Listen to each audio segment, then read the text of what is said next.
most most significant divides between how conservative Republican appointed justices approach big cases and how more liberal Democrat appointed justices approach cases. So listeners are probably familiar with this idea that Republican conservative justices profess to be originalist. I would define an originalist as somebody who believes in two principles. This is sort of the academic definition of originalism from a University of Virginia professor named Larry Solomon. One principle is the idea that the meaning of the Constitution is fixed in time at the moment it is enacted, doesn't change with changes in how we use words, semantic shifts. And then the second principle an originalist agrees with is the idea that that fixed meaning from 1787 or 1791, it constrains, it binds, it limits what modern day judges, constitutional actors can do. And a living constitutionalist would disagree either with both or just one, probably mostly that second principle, the idea that the fixed meaning constrains what constitutional actors can do. A living constitutionalist would say, no, there might be very good reasons why 230 years after the founding, we might want judges to update the Constitution based on modern values. So how do you respond, though, to the originalist argument that, well, what you're saying is, number one, there are no immutable key principles that bind us as a nation, and or two, if we allow this to be a living document, what we're really saying is that the court is really acting like a super legislature and changing it, following the whims of public preference at the moment, and not really following what the original intent was. Yeah. So I think it's a fair criticism, right? So it might be surprising for folks to listen. So I identify as politically progressive. I did clerk for Justice Sotomayor, the leader of the court's remaining liberal wing. But I think it's a totally fair criticism for originalists to say that this more living constitutionalist approach is guilty of, what you might say is legislating from the bench, right? If the only thing that justices are looking to when they're trying to update or overrule the fixed meaning of the Constitution is modern values, it's going to be very likely that the justices are going to interpret those values based on their own personal priors, their own preferences. But while we're making that critique, I think it's also fair to say that originalists are guilty of the same thing, right? It would be one thing if the original meaning of the words enacted 230 years ago in our Constitution were clear and obvious. For some provisions, it is. Nobody disagrees when the Constitution says you have to be 35 to be president. Nobody has any quibble over, well, what does 35 mean? I'm 34. Can I run for president? It's fixed. It's easy. The problem is most of the important language in the Constitution is vague. It's ambiguous. The historical evidence is conflicting, right? So the 14th Amendment guarantees all American citizens the right to privileges and immunities of United States citizenship and prevents states from depriving people of liberty without due process of law. What's a privilege of U.S. citizenship? What are liberties that people can't be deprived of? Those are vague, abstract words. There's plenty of historical evidence to suggest it would include a right to bodily autonomy, a right to terminate one's pregnancy. There's certainly historical evidence to suggest otherwise. And so when an originalist looks at this field of historical evidence, right, and there's good evidence arguments on both sides, the originalist is going to do the same thing the living constitutionalist does. They're going to pick whichever body of evidence is most aligned with their personal preferences and priors. They'll clothe it in language that sounds like I'm basing this on what was true in 1868 or 1791. But it's the same problem. I think living constitutionalists and originalists, all Supreme Court justices are guilty of this same vice. An honest court, an honest justice would say, gosh, these questions are really hard. I don't know the answer. We'll do the best we can. And maybe we'll consider some other common sense ways of deciding cases when things are so difficult. I'm wondering if this question is either cynical or sophisticated. Thinking that a judge basically makes a decision, use their ethical compass, whatever, moral compass to decide what the right answer is, and then they work backwards, right? Because they say, first of all, well, the statutory language isn't going to stop me because statutory language, typically, or constitutional language, is somewhat ambiguous, as you're saying. If you're looking at statute, you say, well, what about the regulations? Well, regulations similarly typically have ambiguous terminology. And then, what about precedence? Well, if you like precedence, you say it's the same and you got to use it. If you don't like it, you distinguish it. So when you break it all down, it's like, really, it's just a judge's personal decision based on their ethics or morals. Is that cynical or sophisticated or both? I think it's both. I mean, the true answer, it's impossible for us to get inside the minds of Supreme Court justices. The true answer is there is a spectrum. I think some of the justices are more cynical in that way. Maybe they do approach at least the big hot button cases and they work backwards. They reason backwards from what they want the outcome to be. I think it's more fair to say even the justices that I disagree with quite frequently, I don't think they're doing that. I think they are trying to do what they think is law. It just so happens that because the law that they do, the ordinary tools of legal interpretation, because the answers, the evidence is so conflicting on both sides, the arguments are so ambiguous, precedent and history is so ambiguous, that they can pick a side on that, in that jump ball, that 50-50 question that happens to align with their personal preferences, right? So I tend to think that they are sort of subconsciously allowing their personal preferences, their partisan motivated reasoning to influence their decision rather than sort of intentionally or consciously doing it. But either way, it gets to sort of the same place. Yeah. By the way, I want to encourage people, if you have any questions, put them in the chat and we will get to them. But I thought, Aaron and I would start the conversation with some questions so you guys can sit back and listen for a little bit. I want to ask you've written that originalism is on trial at the Supreme Court. What do you mean by that? Yeah, so I wrote that in the context of a short piece on I think on Slate about a case that is in the court right now. It's not actually a very high profile case, although some lawyers think it's very interesting. What I mean is there are, so last term, if we're being honest, right, this is, last year was the biggest, most important year in the history of the Supreme Court, certainly in my lifetime. I'd wager in the lifetime of anybody in this Zoom. Hugely consequential rulings, obviously overturning the right to abortion recognized in Roe versus Wade, but just almost as significant, maybe in the purposes of, protecting people from gun violence, a hugely impactful Supreme Court decision striking down California and other state laws that limited who could carry a gun in public.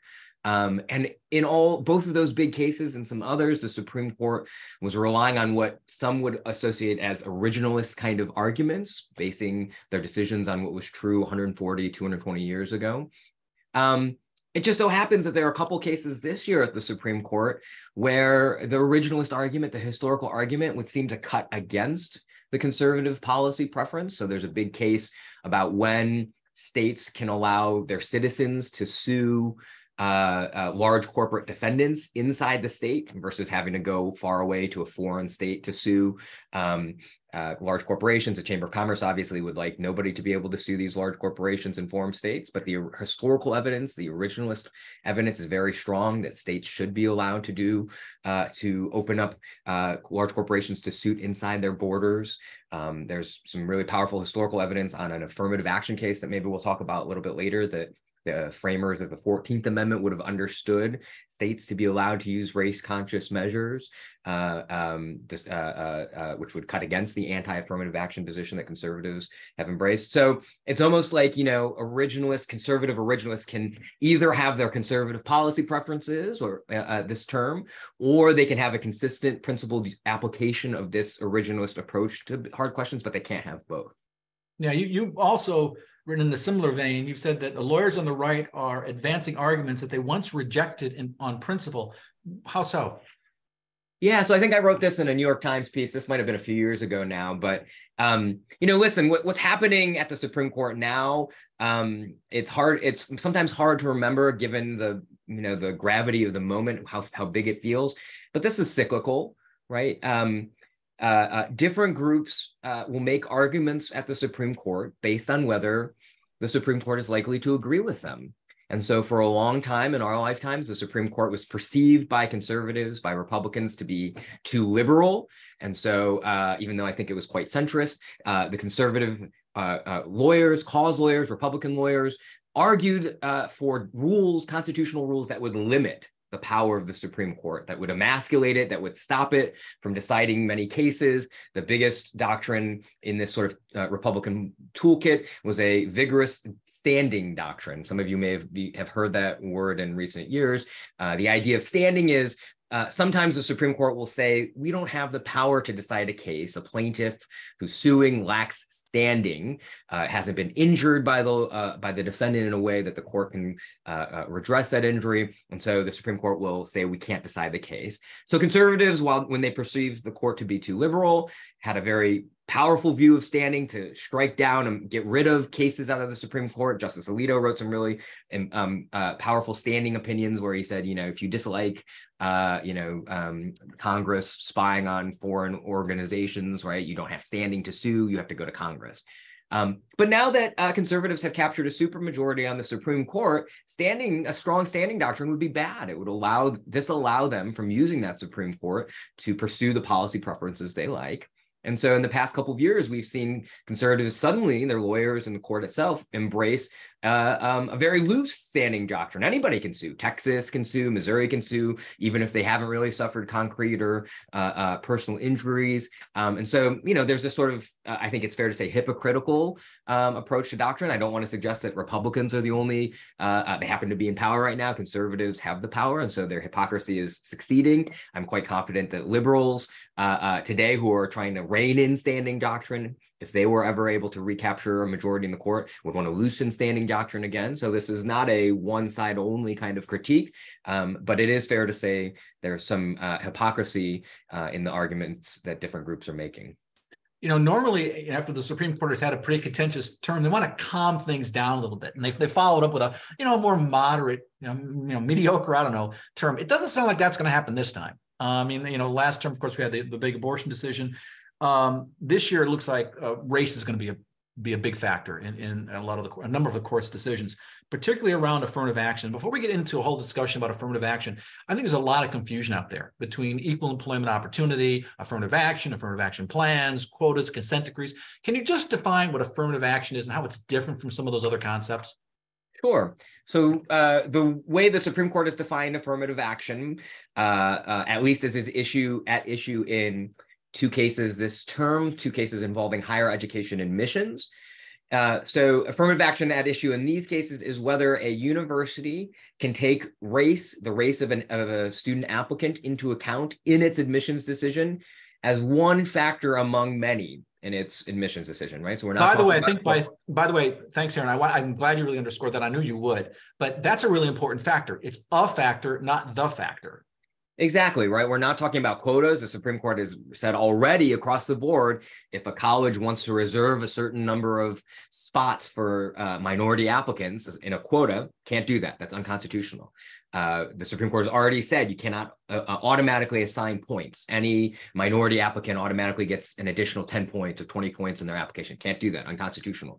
All you can do if you're a college currently, I don't think for very much longer, given what the Supreme Court's going to do in 3 or 4 months. But currently, all a college can do is treat race as a factor in the same way that it treats other criteria, other characteristics of an applicant that it thinks would bring something of value to its student body. Right? So colleges all the time say, hey, we don't have enough students from rural areas. I grew up in Ohio. I went to Yale University for college. The biggest advantage for me was geographic affirmative action. There are very few people from the small town in Ohio that had gone to Yale. And so I got a huge boost from that, right? Colleges could reasonably say, we want people from all parts of America to learn from one another. They could say the same thing about different people of different faiths, people who speak different languages, an athlete, a very talented musician, right? All of these different experiences can increase educational opportunity. And the Supreme Court has said, while you're looking at all those different factors, race is one meaningful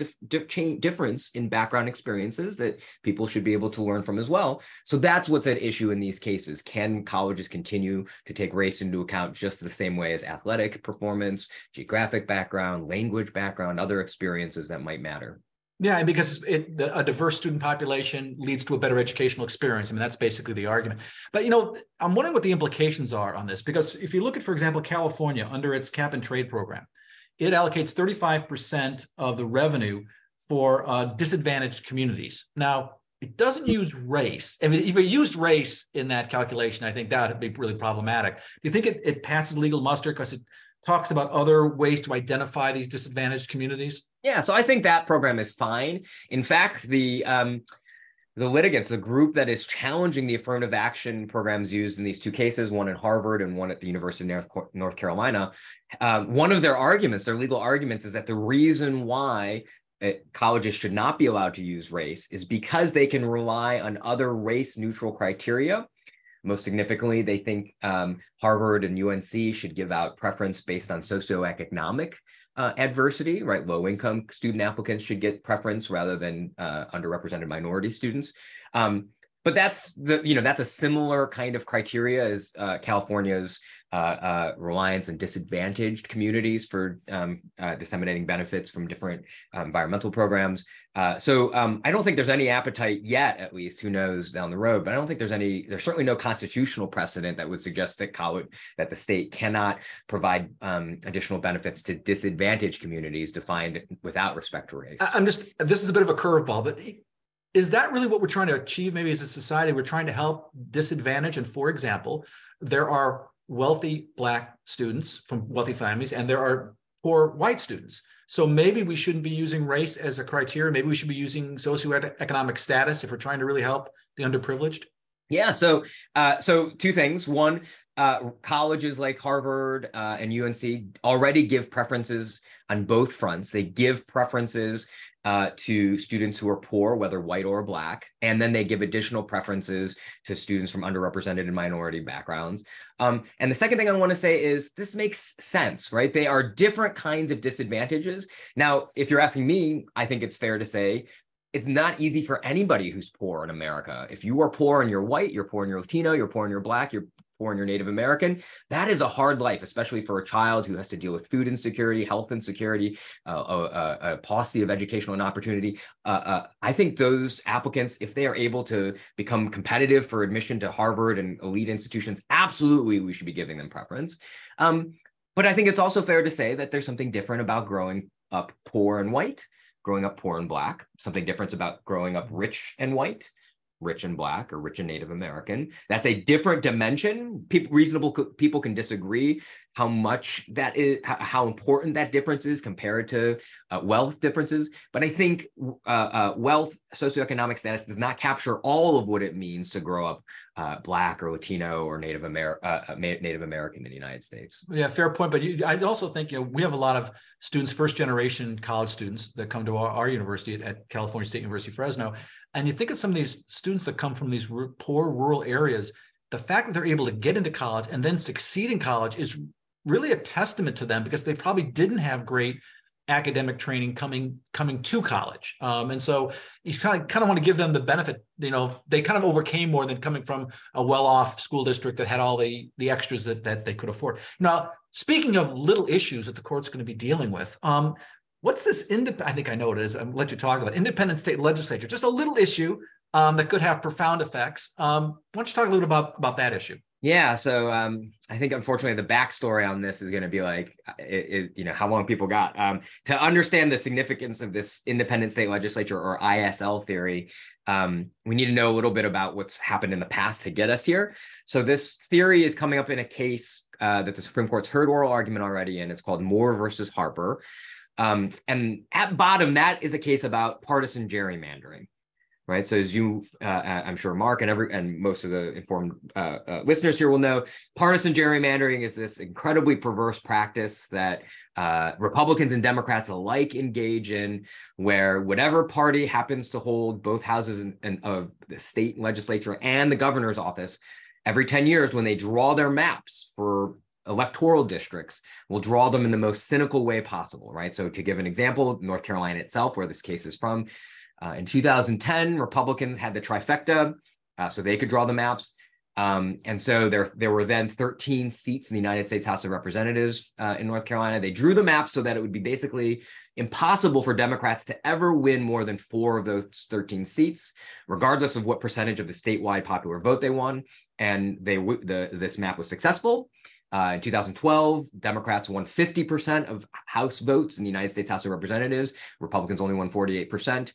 But because of gerrymandering, Democrats only got 4 of the 13 seats in the House. So Democrats are very upset. They said, this is crazy that, we can win statewide elections and get, a bare minority of seats in the House of Representatives. So they sued. They sued in the United States Supreme Court, arguing that this violated the federal Constitution. And 5 conservative justices said in 2019 in a case called Rucho versus Common Cause that the Supreme Court wasn't going to do anything about it. The United States Supreme Court, the federal Constitution, didn't give them any way to strike down partisan gerrymandering. But no worries, the Supreme Court said. That's what state constitutions and state Supreme Courts are for. So they instructed the plaintiffs in this gerrymandering case to go back to the state Supreme Court, the North Carolina Supreme Court, and sue there, arguing that partisan gerrymandering violated the state's free elections clause. There's a free election clause in the state constitution of North Carolina. So the Democrat and good government group sued, and they won. The North Carolina Supreme Court's like, yeah, this is not a free election. If the Republican legislature can just cram all the Democrats into these 4 seats, there's no free election at all. We might as well not have an election. We know there's going to be 9 Republicans and 4 Democrats. And so this leads to the ISL theory case. After the North Carolina Supreme Court struck down the Republican Party's gerrymander, the Republican Speaker of the House, Tim Moore, sued. In this case, it's now before the United States Supreme Court. Basically, the argument is this: the normal rules of the game go out the window when the state legislature wants to mess with elections. The state constitution and the state Supreme Court, they have no role to play. Suddenly, in this one area alone, usually if a state legislature does something, state Supreme Court can apply its constitution and say, hey, you violated the state constitution. But on elections alone, state legislatures are independent. State Supreme Courts can never check them. That's the argument. It would mean states can partisan gerrymander as much as they want. It might mean state legislatures could certify a false winner of a presidential election, and the state Supreme Court could say nothing about it to protect the votes of its people. So that's the case. Huge case. I think it's likely, based on oral argument, that if the Supreme Court decides this case, the Supreme Court will not embrace.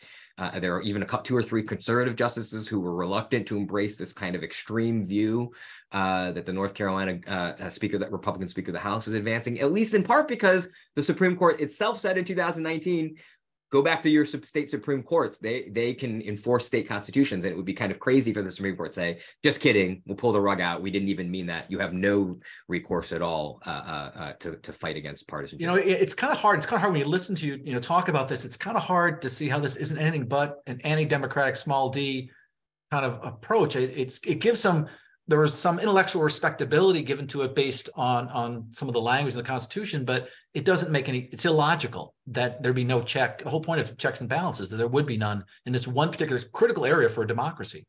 So yeah, that case is going to get a lot of attention for sure. I think you're right that it's such an extreme position that I think it except for maybe 1 or 2 justices, most of them are going to say that's a little too far for us to go. There are a few other decisions I want to touch on before we go to the Q&A, and that was, there's this Biden administration program that would allow borrowers to receive up to $20,000 in the cancellation of government loans.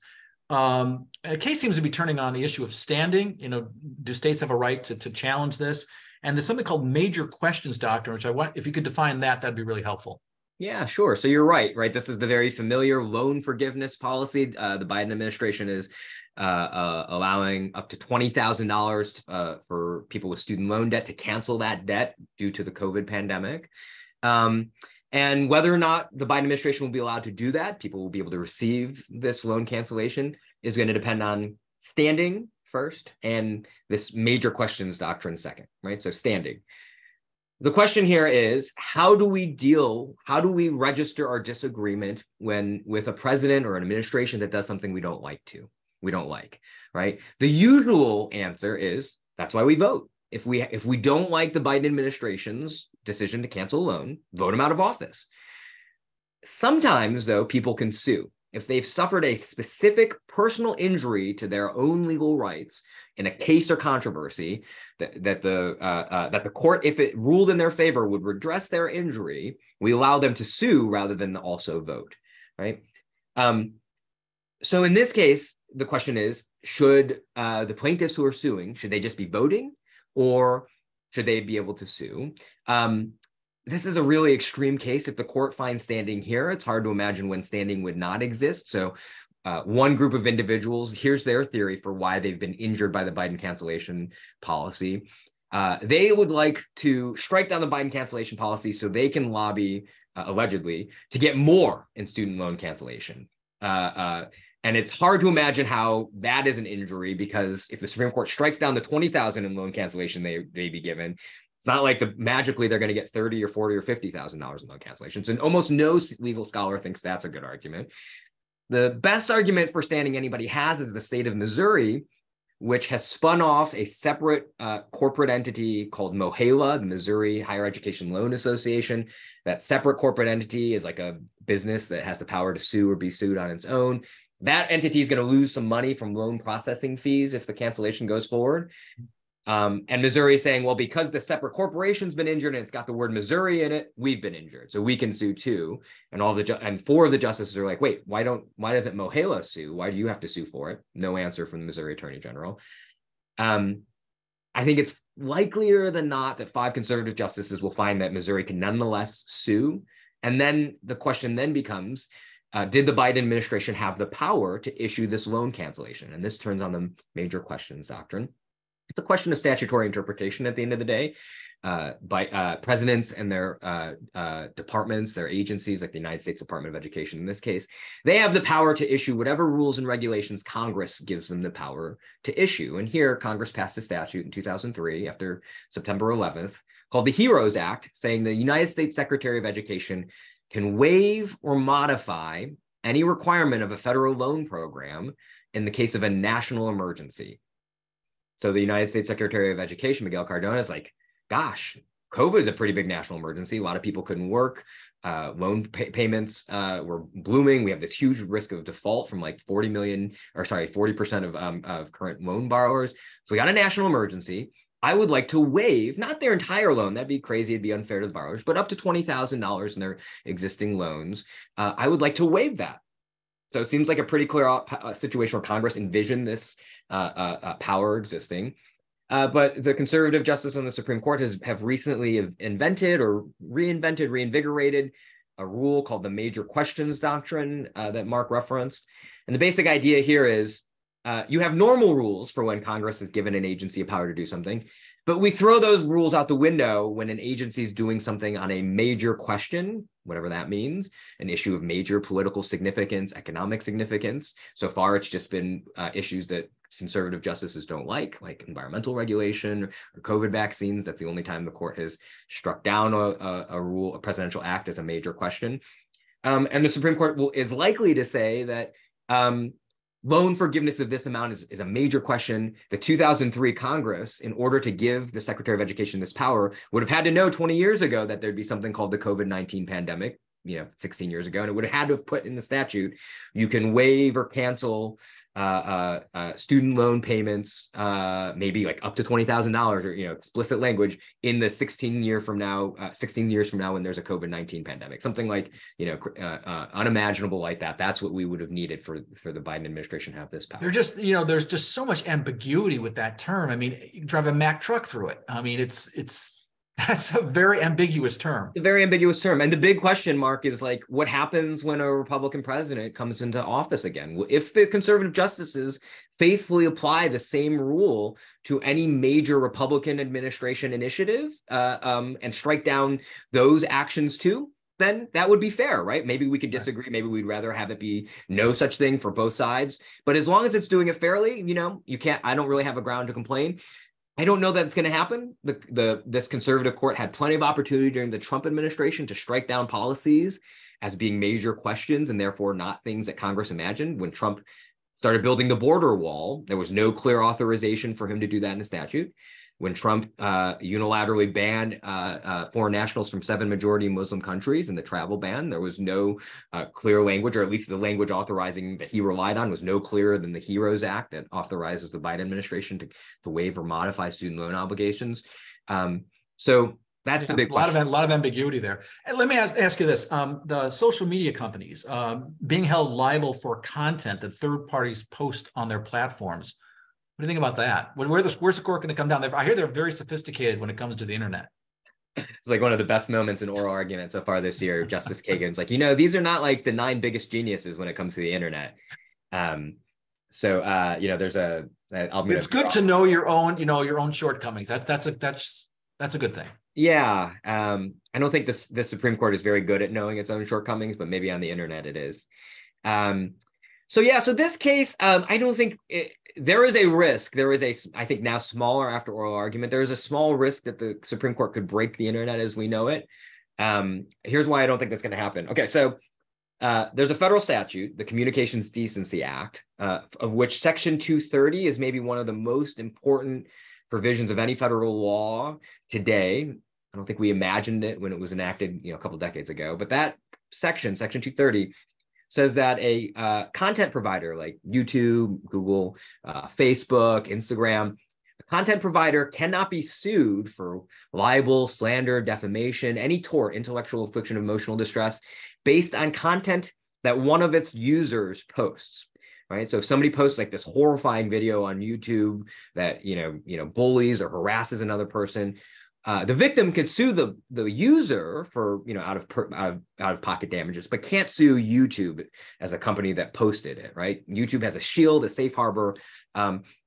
So in this case, the question is, well, what happens when Google or YouTube, when they curate content on their websites? So what's specifically at issue is this is a case brought by a family, the Gonzalez family, against Google, based on an attack that ISIS, the terrorist organization, engaged in, where Google, some users would like Google ISIS videos, and then Google would spit out, if you remember, through like algorithm, if you watch YouTube videos, like, hey, we now recommend that you watch this. Are you interested? It's not simply that they're posting it. They're using algorithms to target certain people. So that's a little different than just posting. That's true, right? It's not just like we're just a repository or a server, a cloud server, and people can Google and find these videos.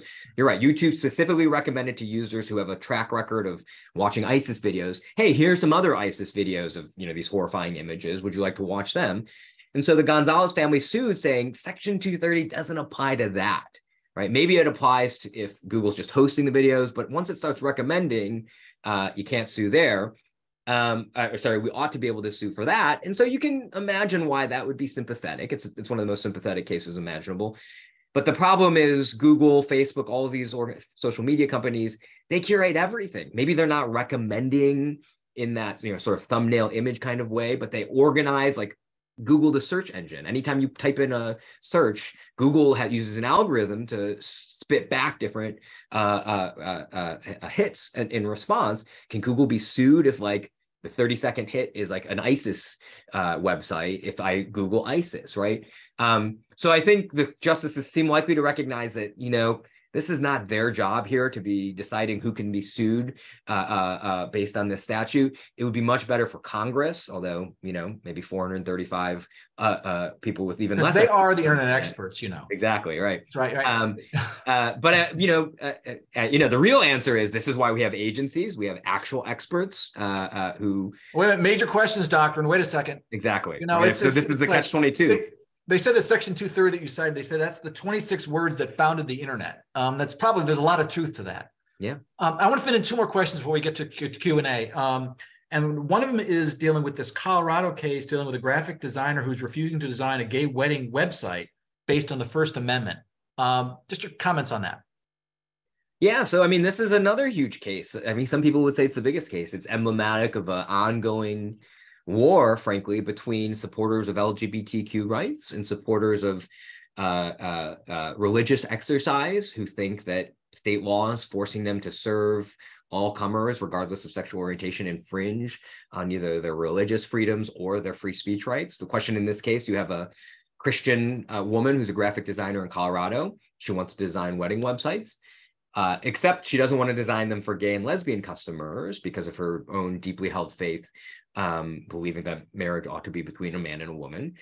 The problem for her is Colorado state law says if you want to open yourself up as a storefront to the public, like this woman, Lori Smith, would like to do, you have to serve all comers. You can't discriminate based on race or religion or sexual orientation. So if she wanted to say, I'm only going to make wedding websites for white customers, the state law would stop her from doing it. But she says, I only want to make wedding websites for straight customers. And Colorado's like, no, that just violates the statute. So she lost in the state courts. And now she's asking the Supreme Court to recognize a First Amendment free speech exception. She says the free speech clause should allow her to refuse to design this website for a gay wedding. I think if you're a betting person, the Supreme Court's likely to agree with her. The real question is, like, how do you write an opinion that gives her a free speech right to refuse to serve, some would say discriminate against people based on sexual orientation, without recognizing the same right to discriminate against somebody who doesn't want to speak a message in support of interracial marriage, right? What if you have a white supremacist graphic designer who doesn't want to make a wedding website or a flyer for a Black customer? That would seem like the same principle should give them a free speech, right? So this is just the slope is quite slippery. If this are they tying that in though to religion as well, or there's just a free speech? This is just a free speech case because currently the free exercise clause, which is the religion clause in the First Amendment on which she might rely, doesn't provide her protection. So she's not even making free exercise clauses in the Supreme Court because this law applies neutrally to anybody. Can't discriminate based on sexual orientation, whether for religious or non-religious reasons. So she's not being singled out or targeted for her religion. Okay. Well, I want to fit in one last question. This is the privilege of being the host, I guess, and then we'll get to the questions that people are asking. Here's the last question. It seems like the court's been under a little bit of a hit when it comes to ethical issues recently. It could be because we're in a hyper-partisan age and it just is what it is, or it could be something else more nefarious going on. Here's my question to you. Does the court need structural reform? I mean, people talk about expanding the court. Not a lot of support for that. There is a lot of support for term limits. I saw a study that said over 70% of the respondents said they think that term limits are a good idea for the court. Do you think the court needs structural reform? And what about this whole issue of ethics? Should they have an ethical code of conduct, which, by the way, they don't have? It's the only court that doesn't have an ethical code of conduct. Should they have one? Yeah, so much here. So I'll take the ethical code of conduct thing first. It'd be great if the justices applied the judicial code of ethics to themselves. I'm not aware of anybody who suggests that we create a new body that would enforce this code of conduct against them. It would be self-enforcing. And so I'm not sure what difference there is between a self-enforcing code of conduct that the justices would apply to themselves and them not applying any code to themselves at all. I think we're likely to have sort of the same ethical concerns regardless. So I don't think a code of conduct is a silver bullet. I don't even think it really moves the needle, frankly. Term limits are interesting. I think if you were, designing from the ground up, would you have 18-year term limits for Supreme Court justices? Yeah, probably you would. I think progressives who think this is a silver bullet are overlooking some important design questions. So one question is, do you apply those term limits to the existing justices? If you do, there's no way you will ever get term limits passed through Congress. You need to overcome the filibuster because conservative Republican members of Congress are not going to want to term limit out their supermajority in the Supreme Court. If you don't apply it to the existing justices, which is maybe the only way it's politically saleable, it's going to be 50 years before people retire. The current court folks retire on their own and they mistime their retirements so they can be replaced. It's going to be at least 50 years before term limits changes the composition of the court. The argument might be, when you're in a hole, the first thing you do is stop digging. One of the things that I would see with term limits and maybe an advantage is the incentive now is to get the youngest person possible on the court to stay on the longest amount of time. That is not necessarily the best legal mind. I think, and maybe I don't want to say I'm an ageist, but maybe you want some people that have some life experience, and maybe they're in their 40s or 50s, and they then go on the court for 18 years or whatever. Now an older justice, that's a negative if you're older because you won't be on the court as long. So I think in principle, it's a good argument. I think, frankly, if there were term limits, I don't think it would have changed. Run this thought experiment. Imagine there are term limits during the Trump administration. It's possible Donald Trump would have picked three different conservative justices than Neil Gorsuch, Brett Kavanaugh, and Amy Coney Barrett, but they would have been just as conservative. In fact, they would have been even perhaps more conservative because they have more of a track record that the president could have relied on in choosing the most, diehard conservative justices. But that would be another argument that why we should look at older justices, because they have a track record that you can then judge. With the newer justices, one of the reasons they pick them is there's no record there or very little record. But the problem is our politics. The problem is not how old the justices are or the term limits. Republicans are always going to choose the most conservative appointees as possible, whether they're older or younger. The term limits aren't going to make them choose. And liberals will do the same. And Democrats will do the same, yeah. This is not going to help the court become more moderate. The reason why I think talking about term limits can kind of miss the ball if we think that's the solution, we want to put all this energy into carving out from the filibuster for term limits, and it has a tiny, tiny impact, positive, I think, but tiny impact. That means we're not talking about other things. We're not talking about actually passing laws to, for example, if you support a right to abortion, You should carve out from the filibuster and just enact a statute guaranteeing the right to abortion. If you care about gun control, why pack the Supreme Court or enact term limits? Just pass a federal statute creating meaningful gun control. And while you're at it, if you're worried about the Supreme Court striking down those laws, why not enact a provision in those statutes depriving the federal courts of jurisdiction over them, which is actually something that even conservative scholars agree the Supreme Court has unquestioned power to do, or sorry, Congress has unquestioned power to do, as it can define the court's jurisdiction with such exceptions. That's the language in the Constitution, as Congress shall make. So it can just say federal courts can't strike down this abortion. To me, that's kind of like the slippery slope of the independent state legislature. It's the same kind of thing. It's you want the checks and balances there. So, but you do bring up some great questions. And by the way, we've got questions from some of our folks here. Let me read you the first one. The first one talks about, do you see any parallels between the socio-political consequences of Dred Scott and Dobbs? Is this a North-South thing, for further pulling our nation apart? What's your thought on that? Well, that's interesting. One should always hesitate before comparing anything to Dred Scott. So I think it's fair to say that the underlying source of division in the United States is different between slavery and abortion. Those are just two very different issues. But there is a similarity between, what is now you might think of as red states and blue states, and in 1857 would eventually become, the Confederacy and the Union. People very, very passionately care about this issue on both sides. To the extent that the Supreme Court and Dred Scott thought it was solving, Chief Justice Taney sort of infamously wrote that he was solving the slavery problem with his Dred Scott ruling. To the extent Justice Alito seems to suggest in the Dobbs opinion that they are solving the abortion problem by returning this back to the states. I think it's fair to say there is a similarity that the Supreme Court might think it's doing a little bit more. It's a little bit better at solving complex social problems than it really is. It might actually be exacerbating them. I got another question here on gun control. Is Howard Watkins? He's asking about the right to own guns. Does the interpretation violate longstanding rules of construction because they're making words irrelevant? Quote, a well-regulated militia being necessary for the security of a state. So are they just ignoring that language? Why are they ignoring it? And number two, are originalists being hypocritical by not limiting the right of people to own guns to those guns that were owned back in the day? The single shot musket. Great. These are great questions. So I'll just start with my own priors on this. I think this is incredibly hard. So to start with the militia clause, right? The Second Amendment, if you just read the text of the Second Amendment, it has two clauses separated a comma.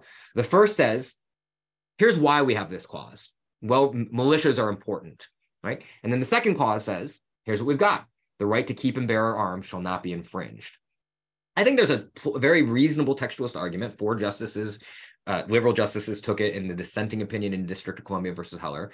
Very plausible argument that the first clause limits the second clause. You can only have the right to keep and bear arms if it's for militia purposes. Supreme Court actually took that approach in a 1948 case, I think. It was the longstanding interpretation, right? The Second Amendment is just about the militia, right? But I think it's also fair to say there's a reasonable argument on the other side that the prefatory clause, why we have a militia, right? Maybe it informs the right to keep and bear arms, but it doesn't limit it, right? Maybe we have a right to keep and bear arms principally for militia purposes, but maybe the militia is illustrative of a broader problem. We care about self-defense in America, self-defense from a tyrannical government, self-defense from a criminal, right? And so the right to keep and bear arms should be for all self-defense purposes. I think it's hard. I have a political preference for the former because I don't like guns, but I would be lying if I told you here that the Constitution unambiguously enshrined my own policy preferences. It's the same kind of answer on the second part, right? Like it would be nice. I think it's a nice point that to the extent conservatives are trying to fix the meaning of words to their meaning as when they were enacted, we might say the word arms is limited to just the things that existed in 1787 or 1791, muskets and the like. But we might not like, if you're a living constitutionalist or progressive, you might not like the world that exists if that were the uniform approach, because suddenly, for example, the cruel and unusual punishment clause in the Eighth Amendment, if it's got to be interpreted by reference to what was true in 1787, the death penalty would be allowed. It'd be the default punishment in any severe crime, right? So I think these are just really hard issues, and we should acknowledge that. If I had my druthers, we would openly acknowledge that these issues are hard. And instead of pretending like originalism gives us a magic answer, we would decide based on other common sense approaches instead. Dan Jameson had a question. I'm going to see if I can summarize it for you, Dan. Maybe not do justice to it, but he's basically saying, you already talked about the independent state legislature, so I'm going to go focus on the other part of his question. That is, isn't respect for precedents especially and critically important when constitutional rights have been established? What about, this whole idea of stare decisis and whatever. It's like, we've changed our mind. It's 45, 50 years of precedents. We decided that was a bad decision. We're not going to follow it anymore. I think I can sympathize with this view. I think, especially for a supporter of reproductive autonomy rights, the right to abortion, right? What seems especially painful about overturning Roe is it takes away a constitutional right that was previously recognized. Usually, when the Supreme Court overturns egregiously wrong prior decisions, it's overturning decisions refusing to recognize a right. So Brown versus Board of Education overturned Plessy's refusal to recognize a right for Black Americans to equal treatment in society. But not always. The Supreme Court, in a line of cases in 1937 that frankly saved the Supreme Court as we know it, maybe saved the New Deal government and economic recovery after the Great Depression, overruled an existing constitutional right that corporations had to freedom of contract. The court said, no, actually, we're not going to recognize this broad freedom of contract anyway. So it took away a right. I think if, to the extent we are, listen, if we're on the losing side, if you identify as being on the losing side of Supreme Court cases right now, it's very easy and understandable why you might say stare decisis, what's the Supreme Court doing? But the truth is stare decisis is for suckers. If the Supreme Court were ever in our lifetimes to be overwhelmingly liberal again, you better bet those justices would come for Citizens United, and that all progressives would cheer that on, even though it would be taking away a constitutional right belonging to corporations to engage in campaign expenditures, right? So there's nothing neutral about stare decisis. It's just values all the way down.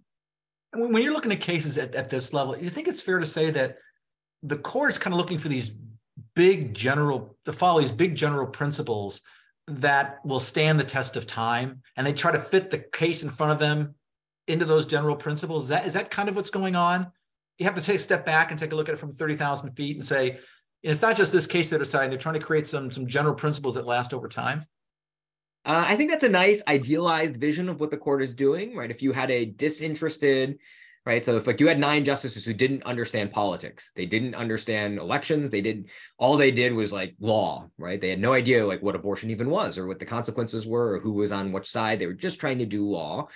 That would be a great vision of what the justices were trying to do, identify these, uniform, universal principles and neutral principles and decide cases based on those principles. But I think because we have Supreme Court justices who are frankly human, like you and me, they have biases, they're victim to part of it, partisan motivated reasoning in the same way that you and I are. The choosing of those principles is itself infected with that partisanship, guilty for both Republicans and conservatives. And so, when you have enough principles that you can draw on to get to the end, you've got 2 outcomes, one of which you find politically abhorrent and the other you find politically very attractive. You're going to choose the principles that steer you to the attractive outcome. Yeah. I got one last question here. And Claudia's asking, labor law and international support. Do employers hold rights to reject qualified candidates based on non-citizenship? How do we educate employers to support visa programs? Gosh, this is not my realm of expertise, and I would be bordering on providing legal advice. I worry if I answer this. I think what I wanted to say is just very general on this term. There's a large body of federal statutory law in the Immigration and Naturalization Act that speaks to questions of what employers can do with respect to non-citizens, visa programs and the like. I would consult a labor law and immigration attorney on that rather than me, because I'm likely to get it wrong. Yeah, and that is such a big issue. And that's another one of those big things that as society, we just have to come to terms with, right? We can't seem, that's one of the reasons why people are kind of frustrated with democracy, frankly. They can't seem to solve the big problems. They just seem to fester or kick the can down the road. And maybe then they look to the courts to, okay, you figure it out. We can't figure it out. You figure it out. So anyway, very, very interesting conversation. I knew it would be. Thank you, Professor Tang, for joining us today. Really, really appreciate it. And for those of you that might be interested, we're actually, after this, Professor Tang and I are going to tape a program for air on the Maddy Report on Sundays. Hope you join us and watch that program as well. You can also get this webinar will be posted on our website if you missed any portion of it or you want to go back and listen to it again. So thank you, everyone, for joining us. Have a great rest of the week, and we'll see you at the next Maddy Associates webinar. Take care, everyone. So Aaron, what I'm going to do is give me like about 2 minutes, and then we'll, if you want, and then we can, or you can start at 1. You want to take like 6 minutes, and then we'll start at 1 for the taping? Yeah, that sounds great. Should I sign into the same Zoom